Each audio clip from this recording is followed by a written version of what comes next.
Olá, seja muito bem-vindo a mais essa edição do Poder e Negócios, conversando hoje com ele, que é o autor de dezenas de livros jurídicos, é também o fundador e presidente do IBEDAFT, o Instituto Brasileiro de Estudos do Direito Administrativo, Financeiro e Tributário. Vamos conversar hoje sobre diversos temas que estão movimentando, impactando a nossa economia, a política nacional, política internacional, PECs sendo votadas, CPMIs que estão acontecendo.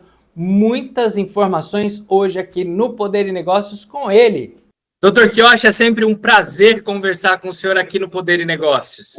Prazer é meu, Thiago. Doutor Quioche, olha, hoje a gente está finalizando uma semana que foi também conturbada, depois da condenação de Jair Bolsonaro, ex-presidente da República, e dos outros envolvidos no que eles chamam de trama golpista. Essa semana tivemos a PEC da blindagem, que isenta ali os parlamentares, senadores, deputados de julgamentos no STF, enfim, prisões. Tivemos também a anistia, a urgência, a votação da urgência da anistia. O que o senhor avalia dessas votações expressivas que ambos os projetos tiveram? É o seguinte, o presidente Hugo Mota havia declarado que ele ia fazer uma anistia não ampla e restrita para favorecer o ex-presidente Bolsonaro, mas iria fazer uma anistia representada por uma redução de pena, que, com o passar do tempo, poderia dar sursi, isto é, uma suspensão condicional da pena, obedecidos determinados requisitos. Só que, ao pautar a urgência, ele não definiu.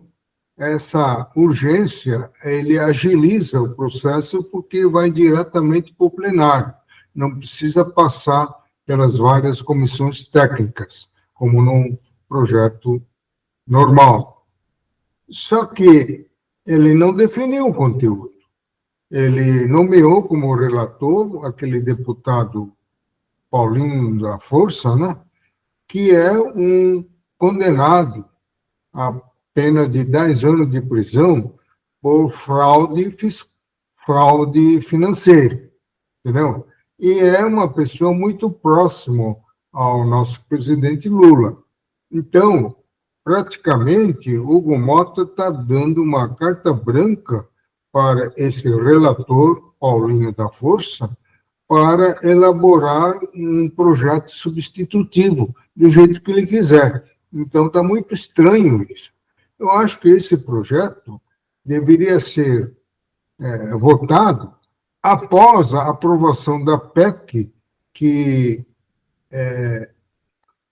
imuniza em extensão maior os deputados e senadores por qualquer tipo de crime, que é um absurdo, não é? Crime de homicídio, estupro, crime contra a honra, tudo bem, mas outros crimes, como terrorismo, tudo isso, o deputado ficaria, e os senadores ficariam imunes, né?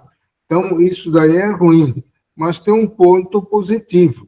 Isso livra os deputados e senadores da pressão do Supremo Tribunal Federal. Eles podem votar a matéria que eles bem entenderem com plena liberdade. Então, eu acho que houve uma inversão aí, né? Exatamente. Inclusive, o Paulinho da Força, até junto com o senador, o deputado Aécio Neves, propôs a alteração do nome da anistia para dosimetria, né? Então, quer dizer, ele quer mudar também até o nome do negócio. Isso não é anistia, isso daí ele está encampando em totum aquela ideia não exteriorizada no papel, mas dito verbalmente pelo presidente Hugo Mota, que não seria, porque a anistia ampla e restrita acabaria favorecendo o Bolsonaro. E ele não quer provocar nem o Supremo, nem o governo, né? anistiando uma pessoa que ambos os poderes não querem, né? Agora, qual seria, doutor Quioche, a saída para que a PEC da blindagem fosse elaborada de uma maneira mais, vamos dizer assim, coesa, né, de uma maneira mais correta, né, diante do cenário que se aplica? Porque, afinal de contas, se está imunizando os parlamentares até de crimes como homicídio, terrorismo, não seria o mais adequado? Não teria uma outra forma? Pois é. O Senado e a Câmara não se entendem, né? Enquanto um presidente aprova com urgência, o outro resolveu sentar em cima, né? O Alcolumbre diz que aquilo tem outras prioridades para o Senado começar a julgar, né? Começar a deliberar, e que isso daí vai passar por todas as comissões técnicas sem nenhum atropelo. Então, ele está sinalizando uma espécie de entrave, né? Então, enquanto os dois presidentes não se entenderem, nunca vai dar certo, né? Isso é um país singular, né? Até parece que o Senado pertence a um outro poder, não ao poder legislativo como um todo, né? Agora, doutor, conforme saiu a condenação do Jair Bolsonaro, o pessoal lá dos Estados Unidos, o presidente Donald Trump, junto com o secretário de Estado, falaram, inclusive, a respeito de novas sanções para o Brasil, né? E a gente está na iminência, doutor Quioche, de ter novas sanções por aí. O que o senhor acredita que possa acontecer? É provável que ele venha aumentar o tarifaço, né? Estamos falando em torno de 90%, né? E também aplicar a lei Magnificat para mais pessoas, para os demais ministros que votaram pela condenação. Só que esse processo é muito demorado, né? Que não fica na dependência da vontade do presidente norte-americano meter o canetão de uma hora para outra. Ele tem que formar um processo lá na Secretaria de Estado, né, junto ao secretário de Estado, e comprovar documentalmente cada uma das imputações feitas às futuras autoridades a serem sancionados, né? Então, esse processo é demorado, né? Talvez fique só na ameaça, também é uma possibilidade, né? Que ele ficar só na ameaça, como o cerco da Venezuela, lá com vasos de guerra, né? E ele fica só na ameaça, né? Que ele invadir, ele não vai invadir, porque aí há implicações de ordem internacional, né? Doutor Quioche, agora com a chegada da ONU, daquela reunião da ONU, ela vai acontecer em Nova York. Eles vão tratar sobre temas relacionados ao clima, que os Estados Unidos não se preocupam tanto, mas o Brasil deve embarcar aí com a comitiva do presidente Lula lá para os Estados Unidos para participação nessa reunião. Agora, como será que vai ser o tratamento entre o presidente Lula e o Donald Trump lá em Nova York?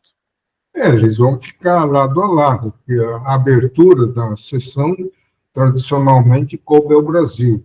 Com toda certeza, o presidente Lula que fará o discurso inaugural.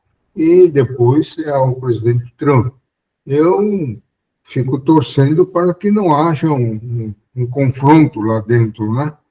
Porque aí as consequências seriam imprevisíveis, né? Esse eventual confronto pessoal. Por enquanto, o confronto se dá à distância, né? Via online.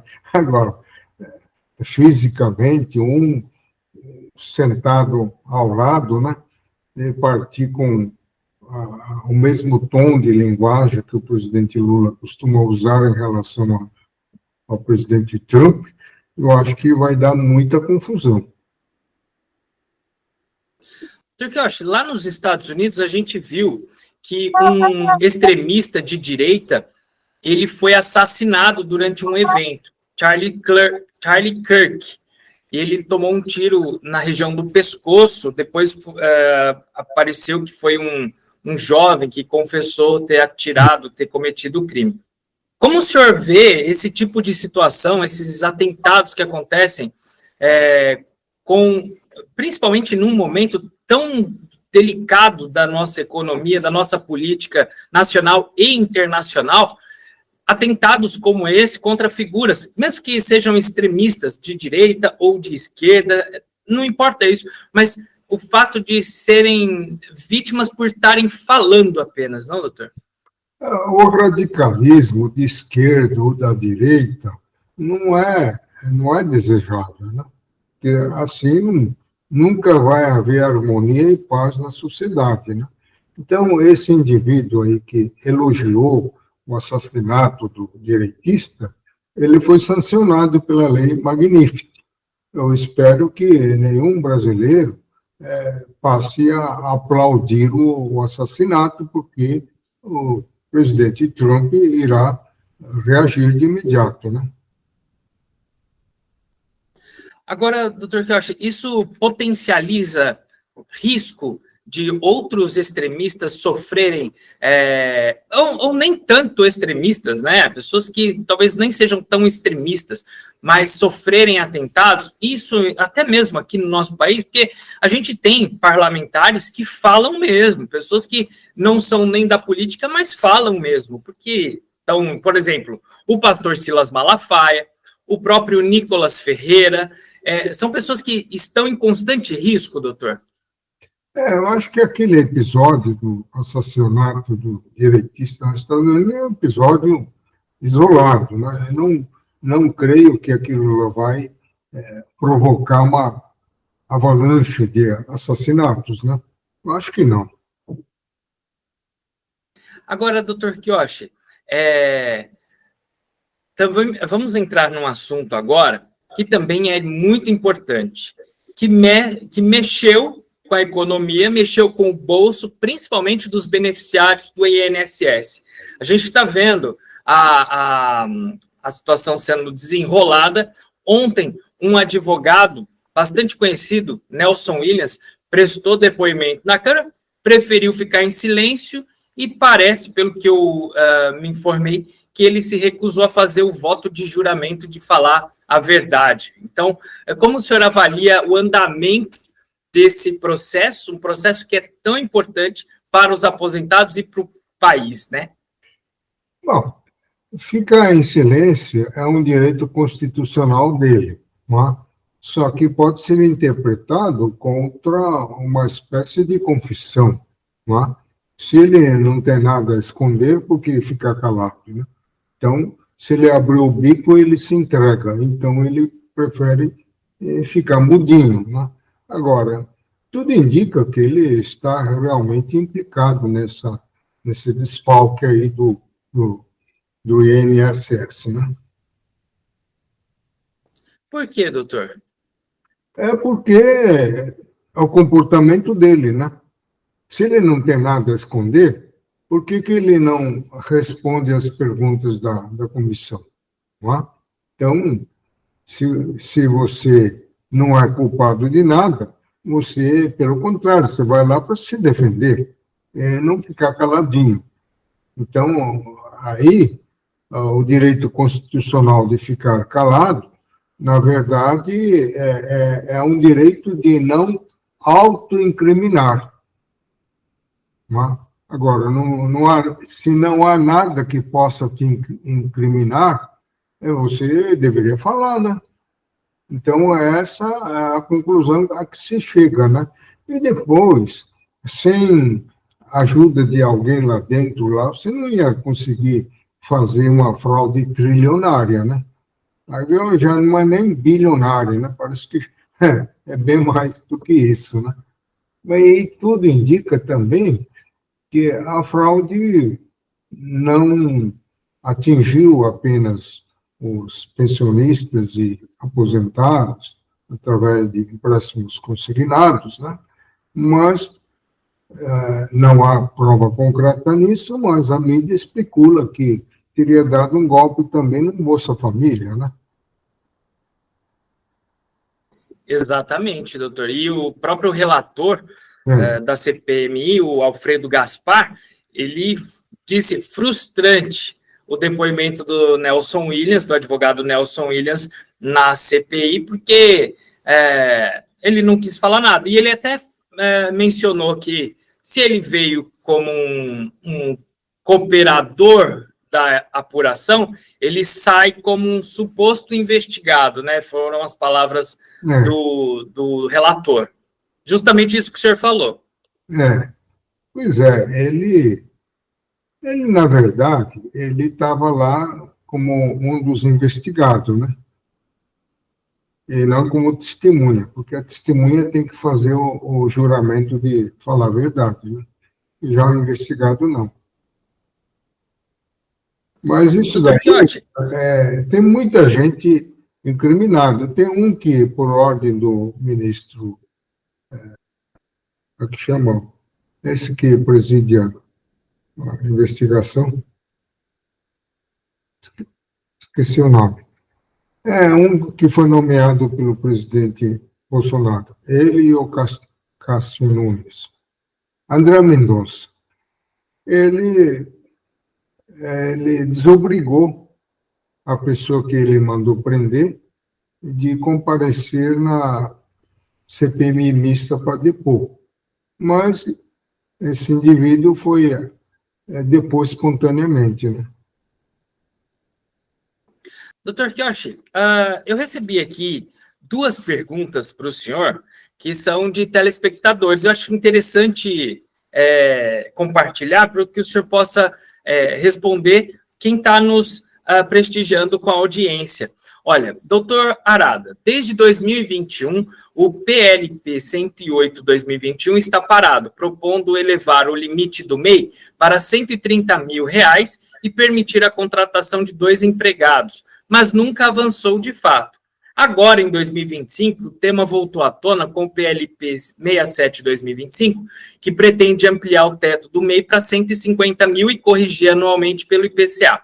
Porém, essa votação foi suspensa para dar espaço à PEC da blindagem dos deputados. Na sua visão, essa postergação constante revela o quê? O descaso do governo com os microempreendedores, a prioridade em pautas corporativas ou mero jogo de conveniência política? Eu acho que é jogo de conveniência política, né? Eles vão pautando os processos de acordo com a conjuntura política vigente, né? Então, existem vários. A Constituição deixou centenas e centenas de claros a serem preenchidos tanto pela lei complementar como pela lei ordinária, e está fazendo falta. Aí depois acusa o Supremo Tribunal Federal de ativismo, né? Porque tem certas coisas que o Congresso tem que agir. Ele fica sentado em cima do muro, não faz nada. É o caso, por exemplo, da regulamentação da greve no funcionalismo público, que a Constituição diz que o Congresso tem que regular. Ele não regulou. E acontece uma greve do metrô, greve do trem, não sei o quê, e como é que faz? Então, o Supremo construiu uma jurisprudência dizendo que aplica-se as mesmas regras da greve do setor privado. Então, você não pode acusar o Supremo de ter invadido a esfera do legislativo, porque não pode deixar o transporte virar um caos. Muito bem, doutor. Agora tem uma outra pergunta também relacionada a microempreendedores. Olha, em empresas de pequeno porte. Os limites do Simples Nacional, ME e EPP, estão congelados desde 2018, sem qualquer atualização frente à inflação acumulada. Milhares de empresas foram forçadas a sair do regime e migrar para os modelos mais caros, aumentando a carga tributária. O senhor diria que essa omissão do governo é uma falha grave da política pública ou uma escolha deliberada de ampliar a arrecadação em cima dos pequenos negócios? Bom, isso daí é contido dentro da política governamental, na matéria de política pública. Então, você não pode coagir. Mas não é razoável que fique congelado tanto tempo, sabendo que a inflação está avançando. Então, o mínimo que o governo poderia fazer, se não quer aumentar o limite, porque contrariaria a política pública do governo, é fazer um ajuste pelos índices inflacionários. Nem isso ele está fazendo. É o tal da eterna briga da OAB que quer forçar o governo a corrigir a tabela do IR, não é? Porque se você mantém congelado, argumentavam os líderes da OAB aqui de São Paulo, que estaria havendo um aumento sem limite. Eu falei, não é. Isso daí não está dentro do direito tributário, está dentro da política tributária. Então, o que a Constituição proíbe é aumento nominal sem lei, mas o aumento decorrente da inflação, isso não é possível de você judicializar.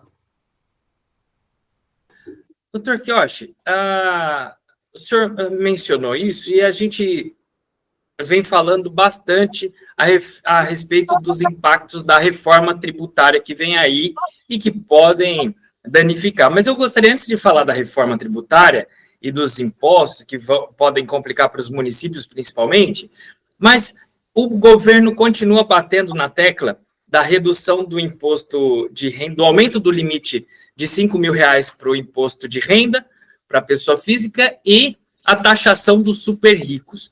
Taxar os super ricos, mais do que uma carga tributária que a gente já paga e que o Brasil já sofre com esse peso todo, não é desmotivar a classe que emprega, a classe que movimenta o país? Olha, Tiago, todo mundo sabe que elevar o teto de isenção por R$ 5.000 é uma furada. Você transforma o IR, que é um imposto universal, significando que todos os rendimentos têm que ser pagos e todas as pessoas físicas e jurídicas têm que pagar. Nisso reside a universalidade. Agora temos um segundo imposto universal, que é o IBS, né?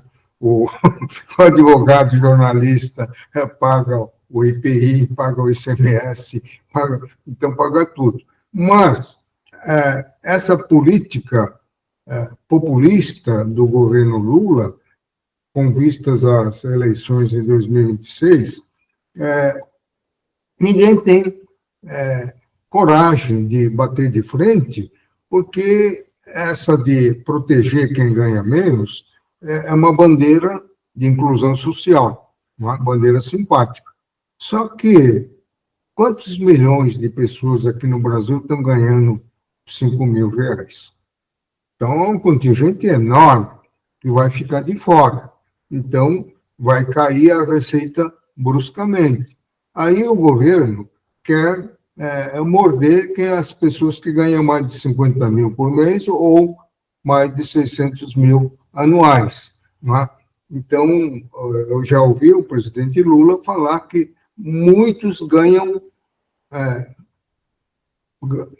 poucos ganham muito e muitos ganham pouco. Então, que a política correta seria igualar, mais ou menos, nivelar. Não é? Aí eu pergunto, né? Tiago, quem é que vai dar emprego para as pessoas pobres?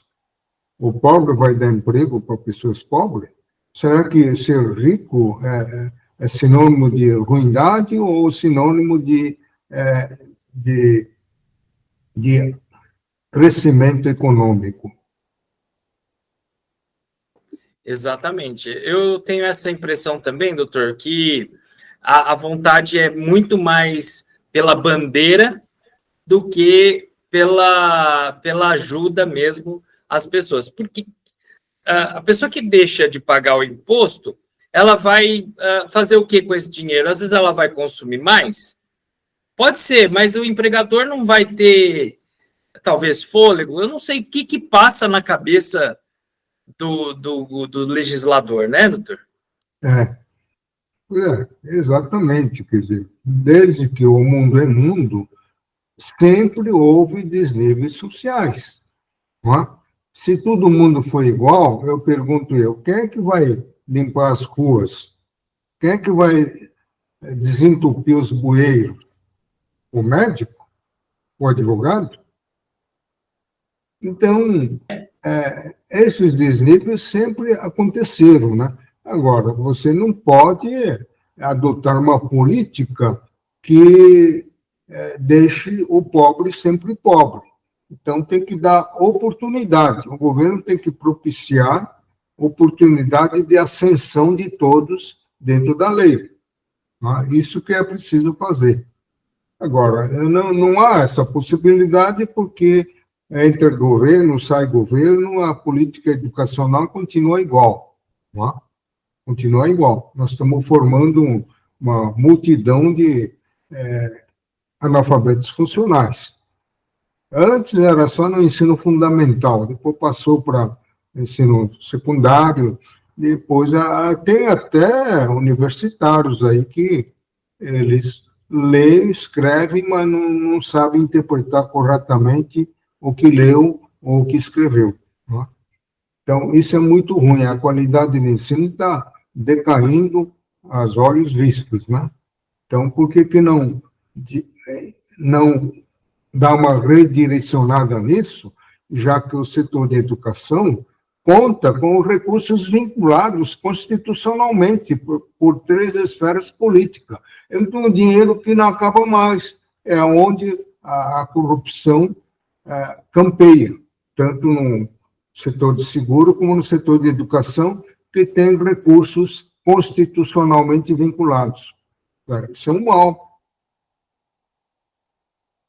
Agora, doutor Quioche, falando na reforma tributária, os municípios têm sempre o costume de buscar investimentos, buscar empresas para se instalarem, gerando emprego, gerando receita para o município, e dessa maneira a gente costuma ver a isenção de incentivos, né, para os empresários se instalarem nos locais.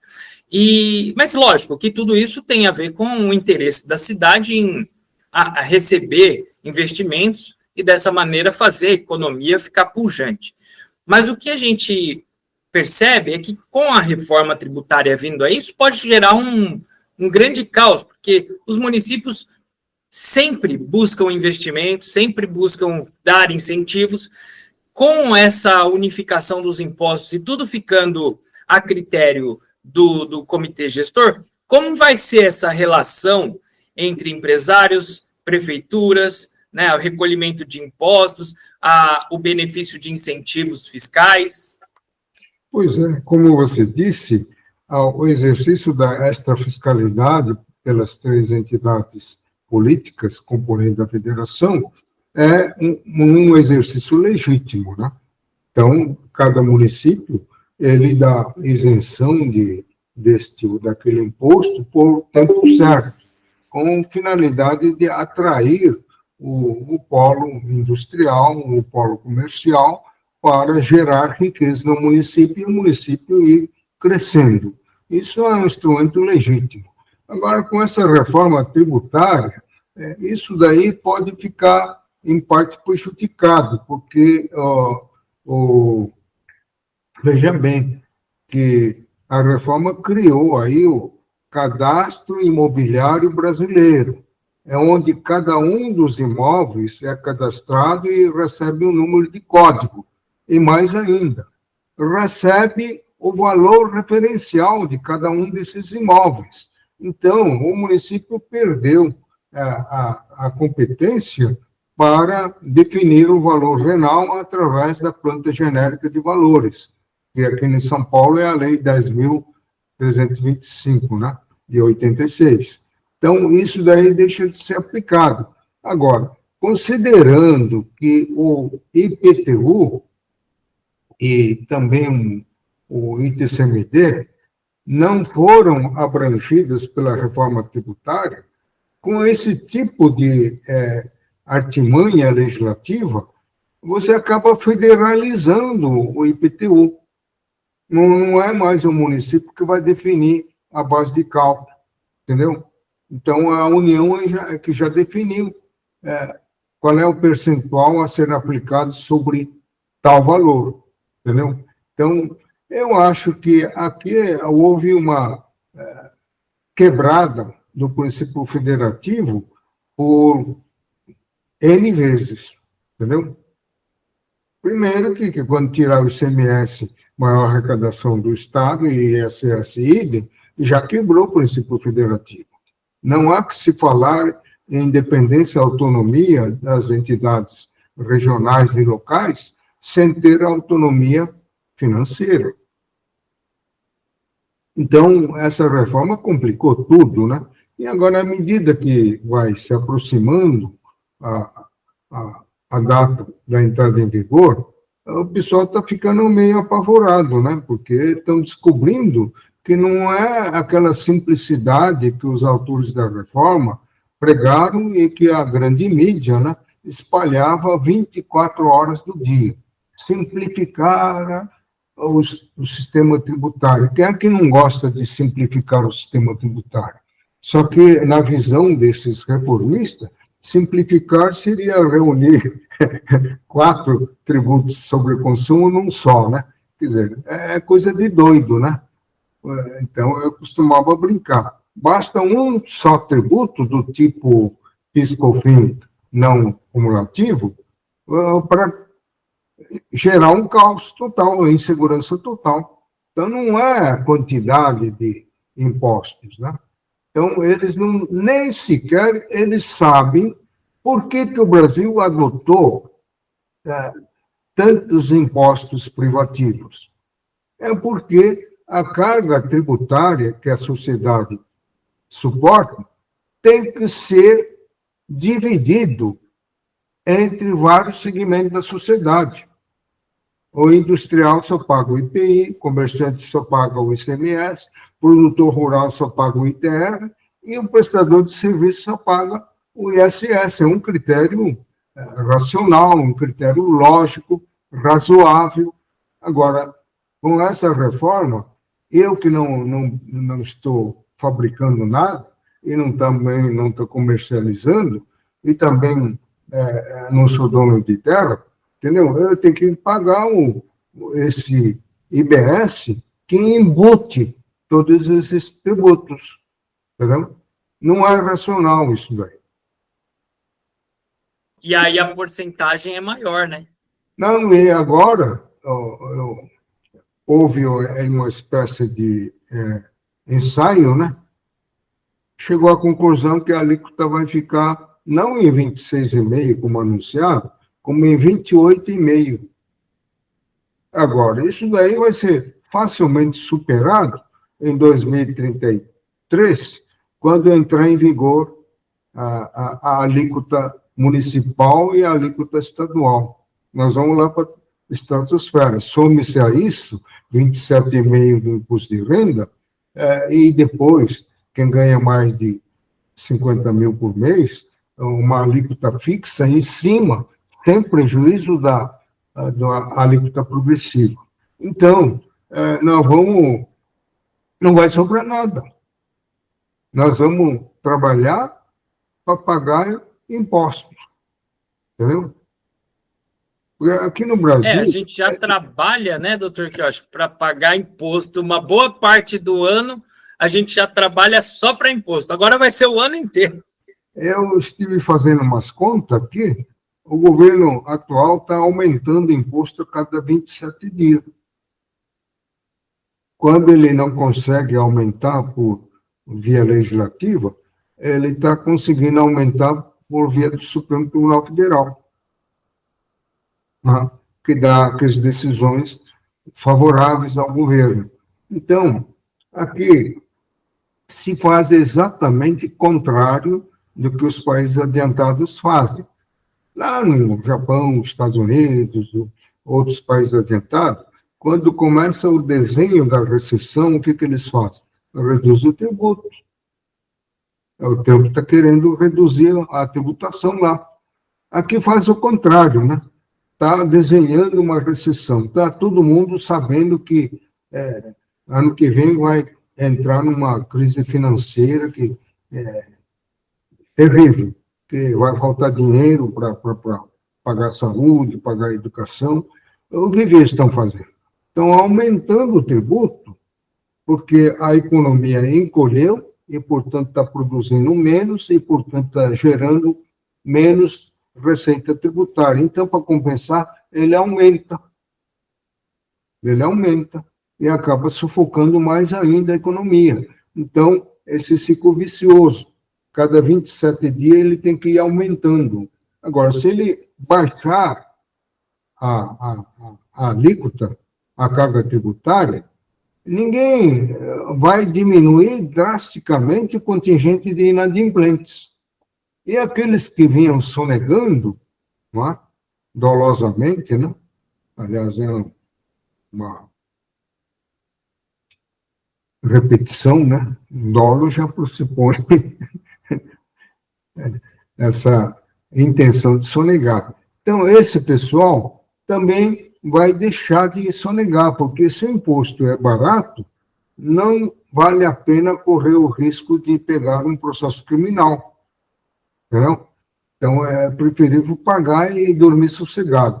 Mas como é a carga violenta demais, muito acima da capacidade contributiva dele, ele arrisca. Falei, eu vou sonegar, senão vou para a falência, né?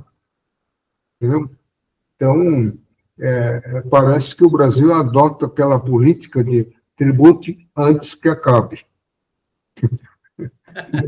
E vai acabar, desse jeito vai acabar.